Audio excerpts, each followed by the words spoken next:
Welcome to Moonshine Lore and Legends, a Still in the Clear production to bring you stories of backwoods whiskey, outlaw ingenuity, and the dusty crossroads where survival met the law. Here we dig up true tales from America's shadowed past, or at least they're mostly true. The kind of stories that get better every time they're told. We'll talk moonshiners who defied the revenuers, lawmen who rode the ridgelines, and communities shaped by the still. Some stories are wild, some are tragic, and some are still whispered in hollers and hillsides today. Now pour a sip of that good stuff and settle in. The fire's going strong, the crickets are singing, so have a seat by the flames and let me tell you a story. Now sometimes stories come from court transcripts, some from newspaper clippings, and some from the mouths of old-timers with a memory like oak. But ever so often, we hit a motherlode. Today's tale takes us to Johnston County, North Carolina, for the story of Percy Flowers, known far and wide as the king of the Moonshiners, a man who ran a bootlegging empire so vast and well-oiled, it brought in more money than some legal distilleries. A man who was loved by his community, feared by the feds, and who walked the fine line between sinner and saint. This one's bigger than backwoods. This is empire building, with a copper still at the heart of it. Percy Flowers was born in 1903 into the clay-rich farmland of Johnston County. If you know eastern North Carolina, you know this is tobacco and cotton country. Back then, cash was hard to come by and folks had to get creative. By the time Percy was a young man, the national conversation had turned to booze.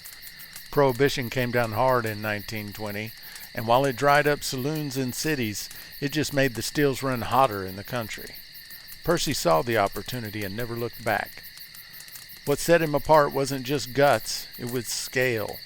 While most moonshiners were running between 10 and 100 gallons at a time, Percy had 5,000 acres to work with. He wasn't just a shiner, he was a strategist. And he kept things close to home. He didn't dress like a king, didn't brag, didn't run off to the big city. He worked the land, raised his family, and built a reputation for being fair and faithful, and just slippery enough to stay ahead of the law. That, friends, is how legends begin. By the 1950s, Percy Flowers was running what might have been the largest illegal liquor operation in the American South.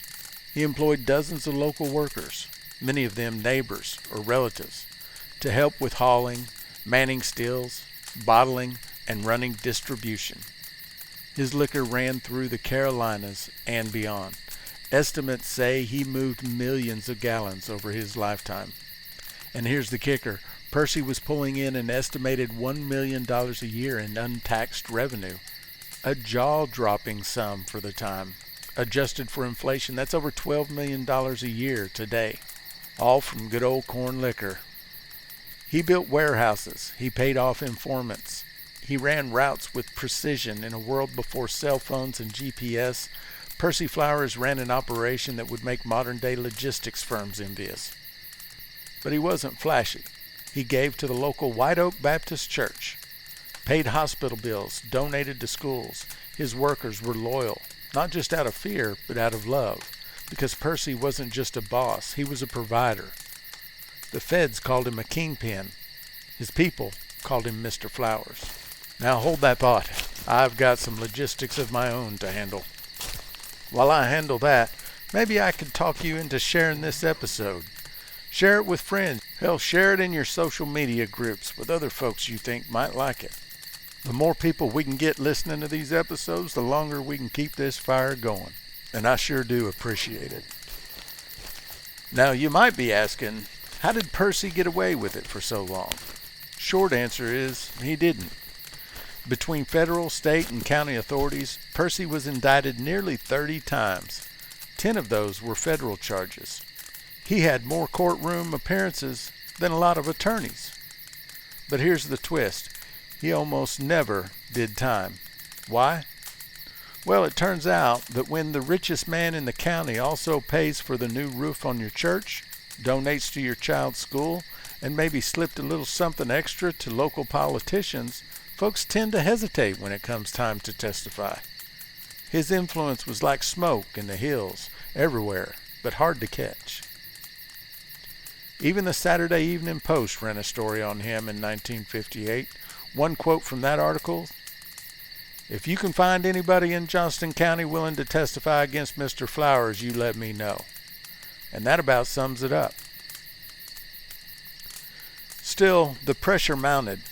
Lawmen didn't like being made fools of, and Percy knew that eventually they'd get lucky. He faced a series of trials in the 1960s, and though the sentences were light, they wore on him. The game was changing. Federal enforcement was getting better, and Percy, he was getting older. He was known to be a devout Christian, sat in the pew every Sunday, donated thousands to the White Oak Baptist. He was also known for paying hospital bills for neighbors and sending groceries to families in need and helping people find work. It's why he never fit the stereotype. He wasn't a drunk, wasn't violent, didn't chase headlines or run for office. He just ran his empire quietly, like a small-town CEO with a Bible in one hand and a ledger in the other.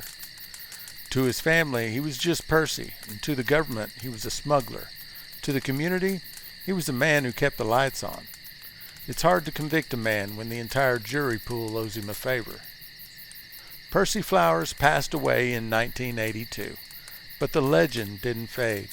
His son, Perry Sullivan, later wrote a book, Lost Flowers, The True Stories of the Moonshine King, a memoir chronicling the highs, the heart, and the hidden corners of Percy's life. His name still echoes through Johnston County. Locals still tell stories, still point to the barns, still remember the smell of mash drifting through the pine trees. And today, moonshiners and legal distillers alike tip their hats to him, because Percy Flowers wasn't just a man who made whiskey. He was a man who built a world around it.